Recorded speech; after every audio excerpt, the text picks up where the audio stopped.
Hello. Going forward to the end of the semester, we are going to be focused on completing the portfolio assignment.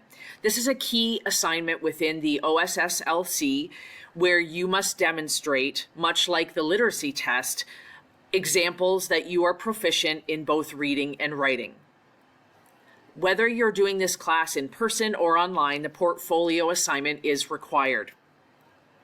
So, what I've done is that I've created a schedule so that you can complete this assignment on time. This assignment is due and is worth 30% of your overall mark on January 17th. There is no exam in this course. It is only the portfolio assignment. So what I wanted to do using this video is to outline exactly what you are expected to do. So I've outlined some key parts here.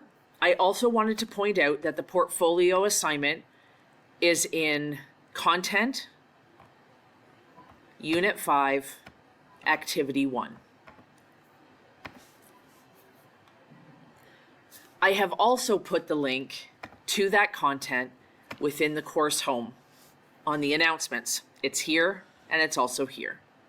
That will bring you right to the content. So, what is a portfolio? A portfolio is a way that an artist or a writer can demonstrate pieces of their work. So, if I was to demonstrate to an individual what my writing style is like, I would have a portfolio that gives some examples of my reading and writing. If I was an artist, I would have a book that demonstrates my pieces, or I would have a collection that would demonstrate my style. And that's what we're doing here with the portfolio assignment. One of the key things that you will need to think about is how you're going to display your work. So that's one of the first things that I want you to think about is, do I want to have a Google Doc where I just have an ongoing page where I have all of my assignments that are needed to be included in the portfolio in one ongoing document? Do I want to do a slideshow? You can create a Google site, so a website that has links to all of your documents, etc. So there's a number of ways in which you can demonstrate your portfolio electronically. We'll get into that in a little bit. So this assignment I've drawn your attention to a couple of times. And here is the list of assignments that you should include within your portfolio. What I didn't want was for students to get so overwhelmed that they looked at this list and gave up. So what I did is I created a mild, medium, and spicy list. So if you have not completed a huge number of assignments in this course, it doesn't mean that you can't complete this assignment. If you have a small number of assignments that you have submitted or completed, then mild may be your best option. So read through the assignments, see in grades or assignments what you have submitted, and based on this list, if you're missing some of these assignments, then you're going to need to complete them in order to submit them into your portfolio.